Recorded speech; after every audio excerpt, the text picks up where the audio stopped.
China looks richer than ever before. Luxury malls stretch across Shanghai. Designer brands dominate Beijing shopping districts. Chinese tourists spend thousands during overseas vacations. Million-dollar apartments sell out within hours. Yet millions of Chinese workers feel financially exhausted. Young graduates work brutal hours and still struggle to buy homes. Middle-class families earn salaries that once sounded elite, but still worry about monthly expenses. Even high-income professionals often describe themselves as ordinary. So what does it actually mean to be rich in China today? How much money places someone in the top 15%, the top 10%, the top 5%, or the ultra-elite 1%? Because the answer reveals something much bigger than income. It reveals how modern China changed faster than almost any society in history, and why so many people feel left behind inside one of the world's largest economic success stories. A young man named Wei works in Shanghai's finance industry. He earns nearly 35,000 yen every month. 10 years ago, that salary would sound unbelievable to most Chinese families. His parents still brag about him to relatives. People from his hometown think he became rich, but Wei does not feel rich. His apartment rent consumes a huge part of his salary. He spends heavily on transportation, food, and work-related social events. His parents expect financial support as they grow older. And buying an apartment in Shanghai feels almost impossible without family wealth. A small apartment in a good district costs millions of yuan. Marriage pressure makes everything worse. In many Chinese cities, owning property is still seen as proof of stability and success. Without it, many young men fear they will struggle socially and financially. So despite earning more than most people in China, Wei constantly feels behind. And he is not alone. This is the contradiction at the center of modern China. Millions of people became richer, but millions also became more anxious about money. That changes the entire story. Most outsiders imagine China as a country where everyone is suddenly wealthy. The reality looks different.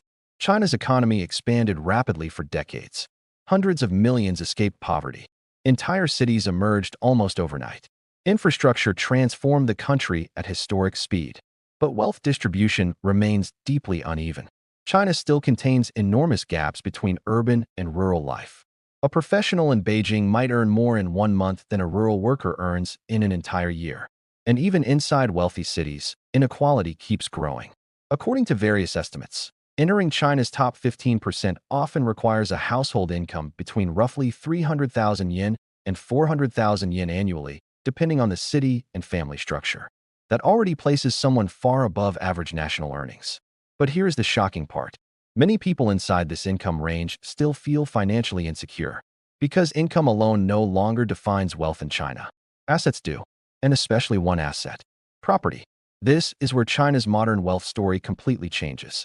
A family that purchased an apartment in Shenzhen 15 or 20 years ago experienced one of the greatest wealth explosions in modern history. Back then, prices looked manageable. Today, those same apartments are worth several times more. Some homeowners became millionaires without building businesses or earning massive salaries. They simply bought property before the boom. Meanwhile, younger generations entered adulthood after prices had already exploded, and now many face impossible entry costs. This created a hidden divide inside Chinese society, not only between rich and poor, but between owners and non-owners. That divide shapes everything: marriage, education, social status, stress levels, future opportunities, even confidence. A young couple earning 50,000 yen monthly in Shanghai might still feel trapped if they rent. Meanwhile, an older homeowner with lower income often feels financially safer because property appreciation already changed their life. And this is China's real economic tension. Not everyone entered the system at the same time. Some arrived before the boom. Others arrived after the door was already closing. Now let's move higher. To enter China's top 10%, household income estimates often approach or exceed 500,000 yen yearly in major urban regions. At this level, lifestyles begin changing visibly. Families travel internationally more often. Children attend better schools. Savings rates improve. Luxury consumption increases. But pressure also increases. Because in China's biggest cities, high-income families compete constantly. Parents spend enormous amounts on tutoring because educational competition is brutal. Apartments near elite schools cost far more than average housing. Networking and social appearance become increasingly important. People begin chasing status instead of stability. And this creates another strange contradiction. The more people earn, the more pressure they often feel to maintain appearances. That pressure is deeply connected to Chinese social culture, especially the idea of face. Face means reputation, image, and social standing. Success must often look visible. A luxury apartment, expensive gifts, designer clothing, prestigious schools, high-status careers. The result is psychological exhaustion. People compare themselves endlessly, not against national averages, against coworkers, friends, neighbors, social media creators, former classmates. And in cities filled with visible wealth, many middle-class workers feel poor even while earning incomes that place them near the top nationally. But the numbers become even more extreme at the top 5%. At this level, annual household income often exceeds 1 million yen in major cities. This group includes successful entrepreneurs, top executives, investors, factory owners, and elite professionals. Their lifestyles look completely different from ordinary workers. Luxury vehicles, private international schools, investment properties, business ownership, exclusive social circles. But even here, appearances become misleading. Because many wealthy Chinese citizens are asset-rich rather than cash-rich. A business owner might control millions in property value while facing huge debt pressure. A family might own expensive apartments but maintain limited liquid savings. The wealth exists on paper, not always in daily freedom. And if property prices slow down, anxiety spreads quickly. Because for years, many people believed Chinese real estate would rise forever. That belief shaped entire life decisions. Families poured savings into apartments. Parents helped children purchase homes. Investors bought multiple properties. Developers borrowed massive amounts of money. Housing became the center of Chinese wealth creation. But dependence on rising property values created enormous risk. And younger generations started noticing something older generations rarely experienced. The system no longer feels guaranteed. This becomes even clearer when looking at China's top 1%. To enter the true elite class in China often requires several million yuan annually in income or ownership of massive assets and businesses. This group controls extraordinary wealth. Tech founders, industrial magnates, major investors, real estate tycoons, executives connected to powerful industries. Their wealth levels operate in a completely different reality from ordinary citizens. Some own multiple luxury properties across major cities. Others move capital globally through investments and businesses. Their children attend elite international schools and foreign universities. But here's the important part. The top 1% in China remains extremely small relative to the country's population. China has over 1 billion people. Even a tiny percentage represents millions of individuals.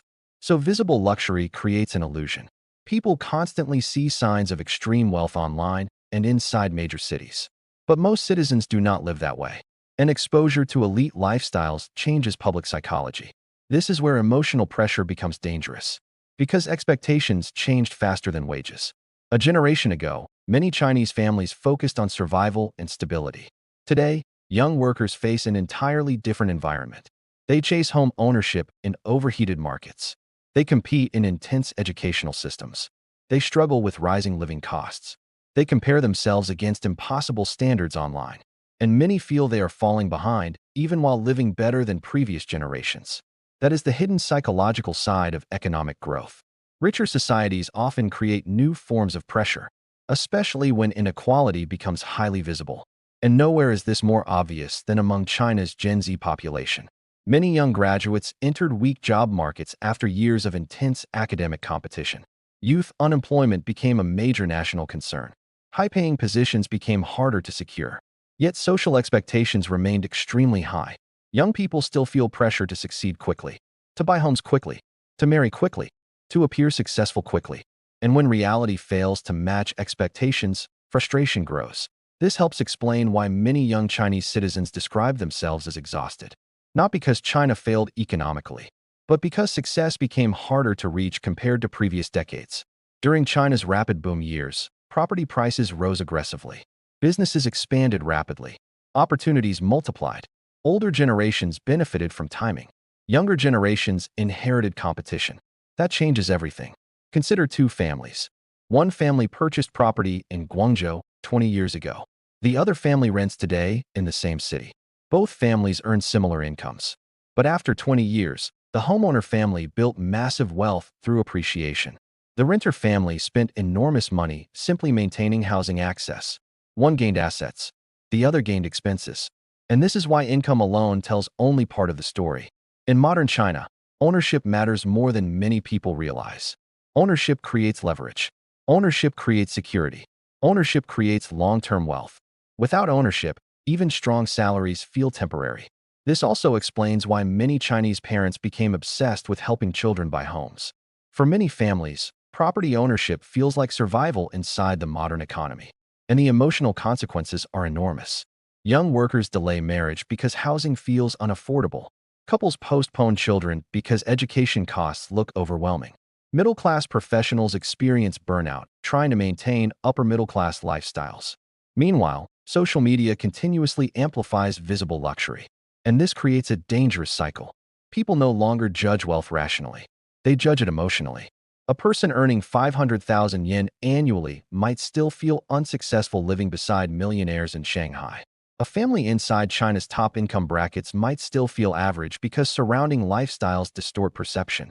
That is the psychological trap of high-growth societies.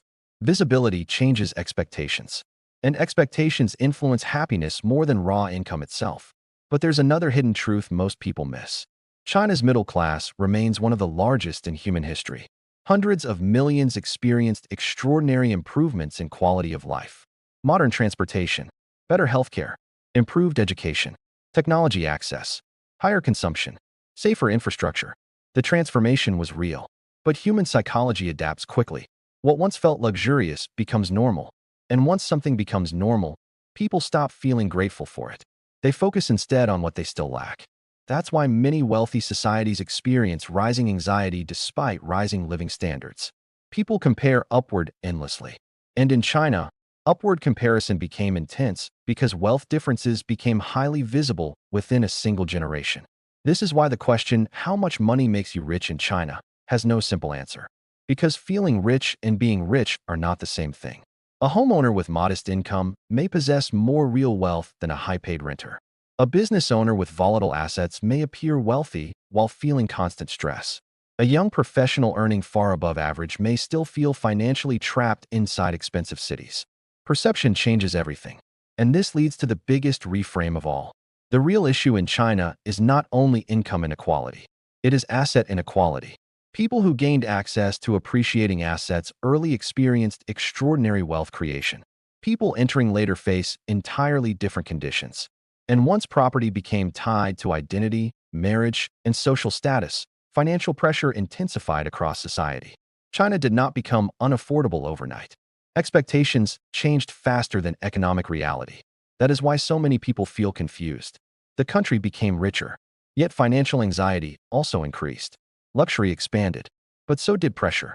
Millionaires multiplied, yet many middle-class citizens still feel insecure.